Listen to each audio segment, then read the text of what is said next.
शब्द 30। भाई रे दुई जगदीश कहाँ ते आया, कहु कौने बौराया। अल्लाह राम करीमा केशव हरि हजरत नाम धराया। गहना एक कनक ते गहना यामे भाव न दूजा। कहन सुनन को दुई कर थापे, एक निमाज एक पूजा। वही महादेव वही मोहम्मद ब्रह्मा आदम कहिए, को हिंदू को तुरुक कहावे, एक जिमी पर रहिए। वेद किताब पढ़े व कुतबा व मुलना व पाड़े। बेगर बेगर नाम धराए, एक मिट्टी के भाड़े। कहीं कबीर वे दोनों भूले, रामहि किन्हु न पाया। ये खसी व गाय कटावहीं, बादहीं जन्म गमाया। सदगुरु कबीर के जीवन काल के पूर्व से ही भारतवर्ष में तुर्कों का राज्य था। तुर्क लोग पहले से ही इस्लाम स्वीकार लिए थे। उन्होंने बारंबार भारत पर हमला किया, लूटा और फिर यहाँ राज्य कायम किया। भारतवर्ष के लोग ऐसे नपुंसक थे और ऐसे विवेकहीन थे कि वे संगठित नहीं थे और भारतवर्ष गुलाम हुआ। तुर्कों के शासन के साथ इस्लाम भी देश में फैला, साथ साथ हिंदू का देश ये है ही, और हिंदू लोग राम या ईश्वर कहते थे। मुसलमान लोग अल्लाह और खुदा कहते थे। एक दूसरे के शब्दों को वे सहते नहीं थे।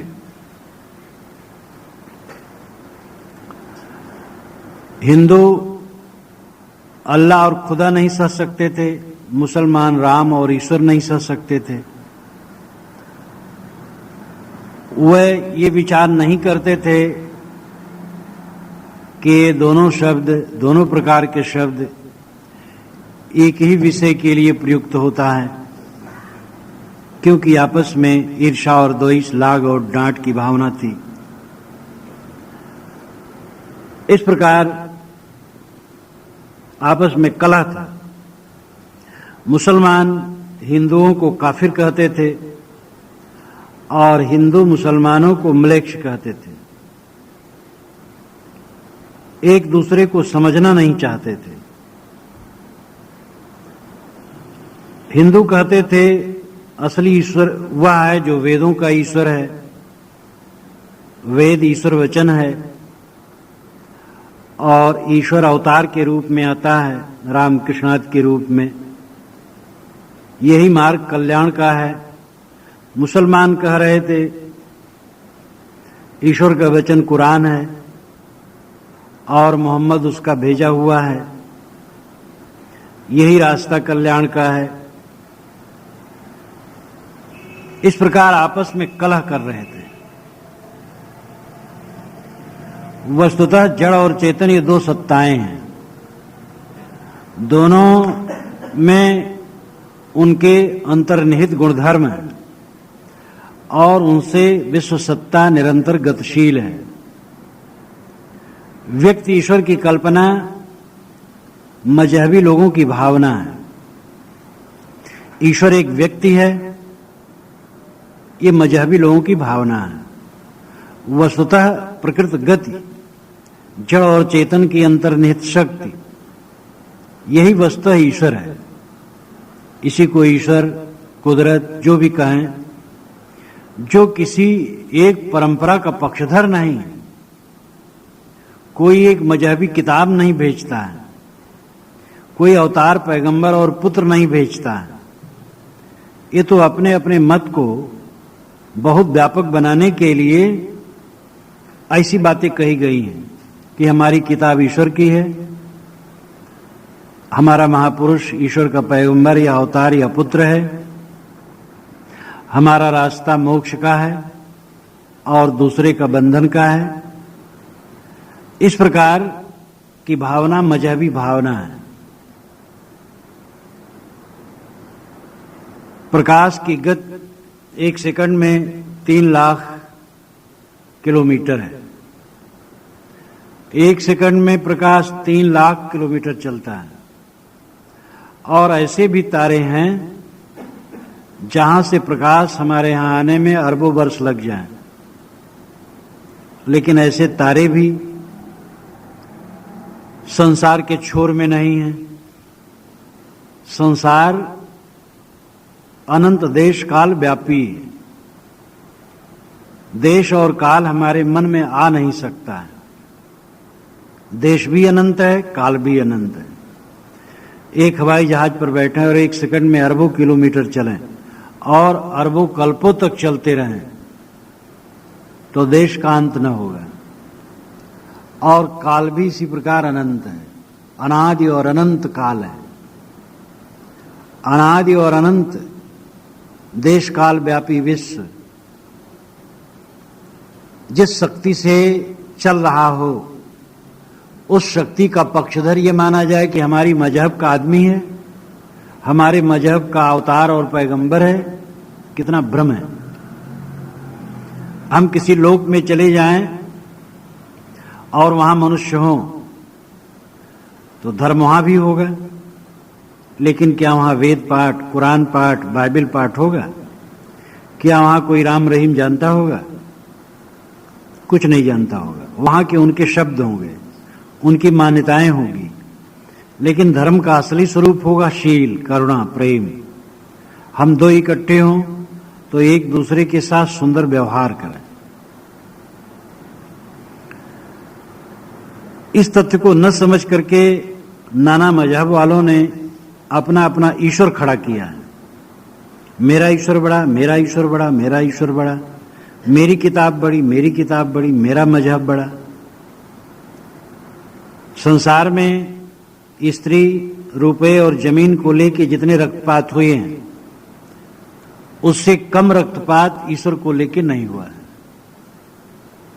अगर व्यक्ति ईश्वर कहीं बैठा होता तो जरूर बता देता कि तुम लोग अपनी मूर्खता मत व्यक्त करो, मैं एक हूं और सबका हूं। लेकिन आदमी व्यामोहित है और अपने मत को चलाने की तृष्णा में उल्टा पलटा करता है। अनेकता में एकता लोग देख नहीं पाते हैं, एकता में अनेकता देखते हैं। ये ठीक है कि हम लोगों का शरीर अलग अलग है, आत्माएं भी अलग अलग हैं, लेकिन आत्माओं के गुण एक है, ज्ञान मात्र। सबको भूख प्यास लगने पर अन्न पानी की जरूरत है। सबके अंदर में मनोविकार है, मनोविकार के अंत में ही शांति है। धूप और छाया सब पर समान होती है। तो ये सारी बातें तो सब में है। तो यहां विविधता क्या है? विविधता में एकता है। सदगुरु कबीर ने विविधता में एकता देखी और उनका दृष्टि समन्वित था, हृदय ही समन्वित था। हृदय ऐसा था कि वह सब कुछ को एकता के रूप में देखते थे। इसीलिए कबीर साहब के विचार जितने फैलें, मनुष्य में एकता आएगी। वे कहते हैं, भाई रे दुई जगदीश कहां ते आया। जगदीश नाम जगत का ईश्वर, जगत के 2 ईश्वर कहां से आ गए? कहो कौने बोराया, कहो तुम्हें किसने पागल बना दिया? अल्लाह राम करीमा केशव हरि हजरत नाम धराया। एक अल्लाह है, दूसरा राम है। एक करीम है, दूसरा केशव है। एक हरि है, दूसरा हजरत है। ये कैसे? ये नाम का अंतर है। हरि का अभिप्राय होता है जो हरण करे। वेदों में हरि का अर्थ घोड़ा, इंद्र। वाल्मीकि रामायण में हरि का अर्थ वानर है। हरि के 30 से भी अधिक अर्थ है, लेकिन ईसा के 100 खान वर्ष पूर्व से ही हरि शब्द विष्णु के लिए प्रयुक्त होने लगा। और गुप्त काल में यानी ईसा के 300 वर्ष के बाद हरि अर्थ परम तत्व के लिए हरि शब्द होने लगा। हजरत का अर्थ है महात्मा, करीम और केशव, अल्लाह और राम, हरि और हजरत। ये नाम को लेकर के हम आपस में बंटवारा क्यों करते हैं? अल्लाह और राम, करीम और केशव, ये वस्तुतः एक ही परम सत्ता के नाम है और वह परम सत्ता मनुष्य की अंतरात्मा है जो सबके अंदर में है। उसमें कोई जात भेद नहीं है, कोई लिंग भेद नहीं है। दो परमात्मा कहां से आ गए, दो सत्ताएं कहां से आ गई? किसी सत्ता के विषय में द्वैध नहीं है। मिट्टी है तो मिट्टी है, न वो हिंदू है न मुसलमान। आग है तो आग है, जल है तो जल है, वायु तो वायु, आकाश तो आकाश, और चेतन है तो चेतन। उसमें द्वैध कहां है? वहां हिंदू मुसलमान ईसाई यहूदी क्या प्रसंग है? गहना एक कनक ते गहना यामे भाव न दूजा। कनक सोना है और एक है, उसमें गहने अनेक हैं, कंठा, कंगन, केयूर, कुंडल, अनेक गहने हैं, लेकिन सब सोना है।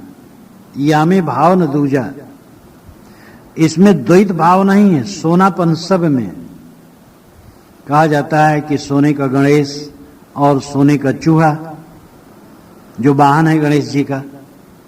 एक पुजारी ने सोचा कि मूर्तियां तो बहुत है मंदिर में और ये बेच दिया जाए तो धन मिल जाएगा और मंदिर का काम चलेगा।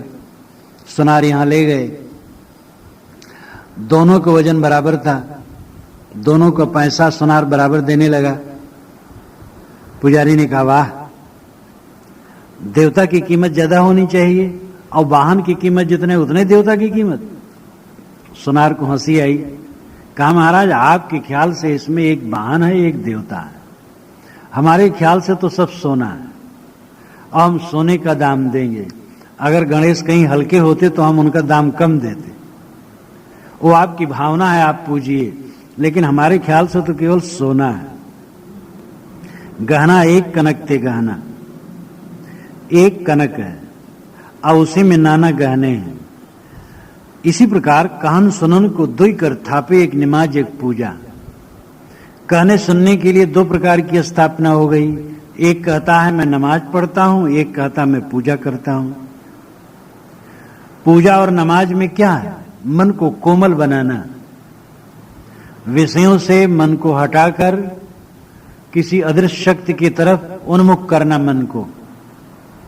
वो काल्पनिक हो, सच हो, बात अलग है, लेकिन साधक अपने मन को इन विषयों से हटाकर एक ऐसी सत्ता की तरफ उन्मुख करता है जो दिव्य है, निर्मल है, शुद्ध बुद्ध है,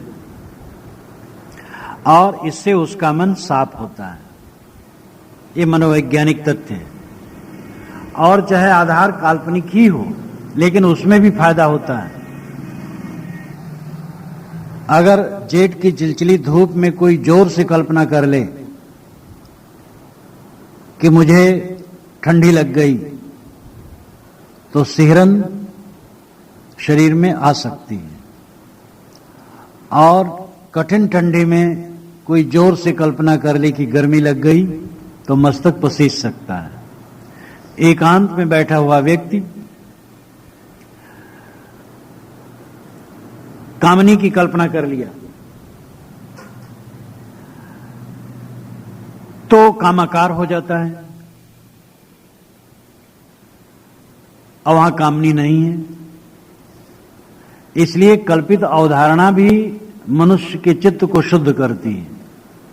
अगर उस अवधारणा के प्रति पवित्र भावना है, इसलिए पूजा हो या नमाज हो या संसार की विविध उपासना कर्म हो, उन सब में एक ही फल है, मन का कोमल और शुद्ध होना।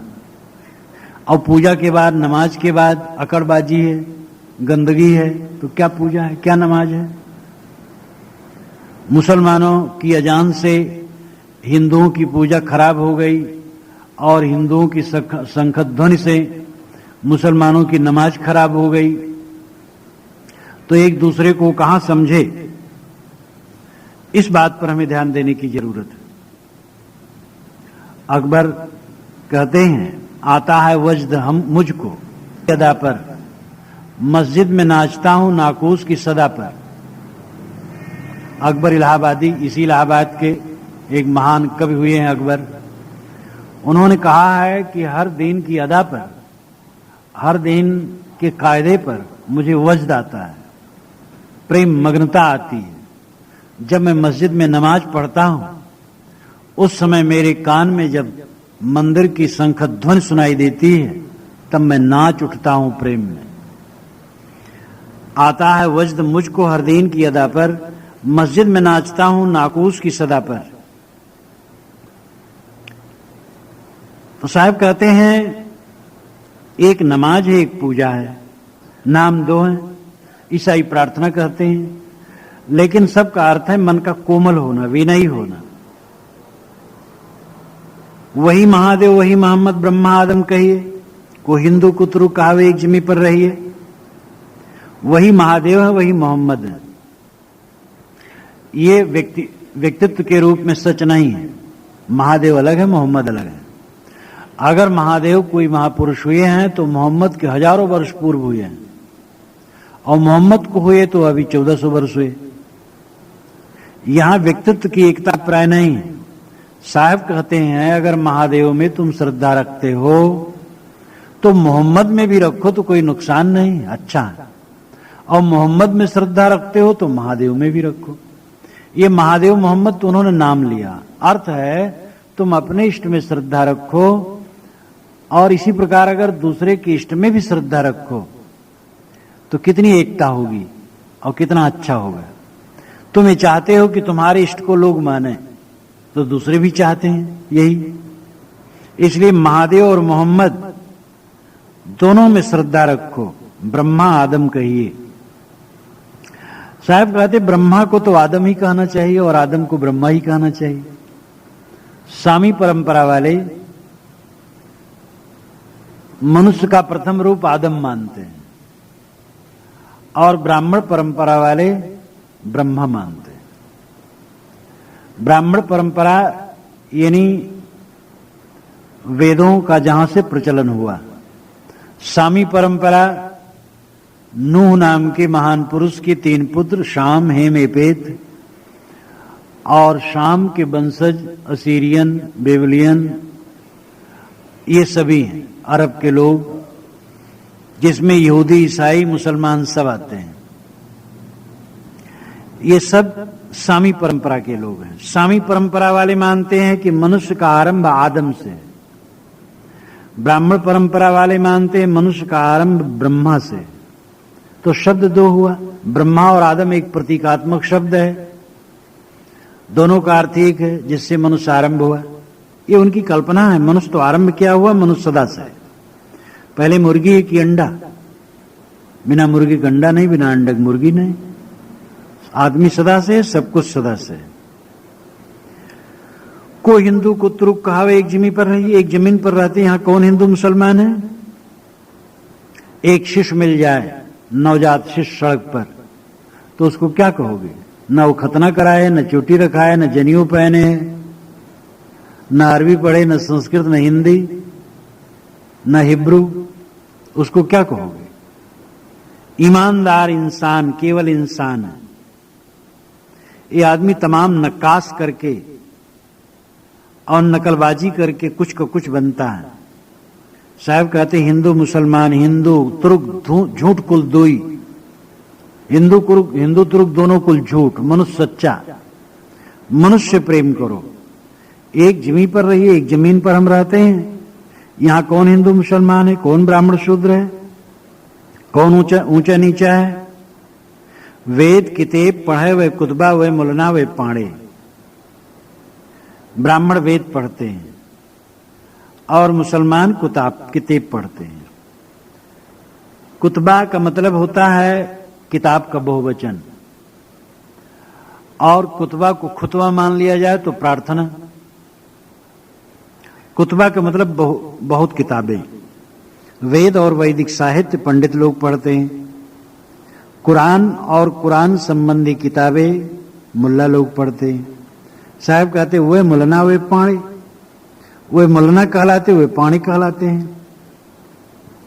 पाणी पांडे, पंडा से पांडे शब्द हुआ। पंडा प्रज्ञा से हुआ। प्रज्ञा यानी तीव्र बुद्धि, जो तीव्र बुद्धि वो प्रज्ञावान है। प्रज्ञावान से ही शायद पांडे शब्द हुआ और उसी का अपभ्रंश पाणे। पंडित और मौलवी, एक पढ़ता है वेद, दूसरा पढ़ता कुरान। एक पढ़ता है वैदिक साहित्य, दूसरा पढ़ता है कुरान संबंधी साहित्य। बेगर बेगर नाम धरा है, बेगर बेगर नाम अलग अलग, ये अलग अलग नाम धरा रही है, लेकिन हैं एक मिट्टी के भांडे, सभी एक मिट्टी के बर्तन हैं।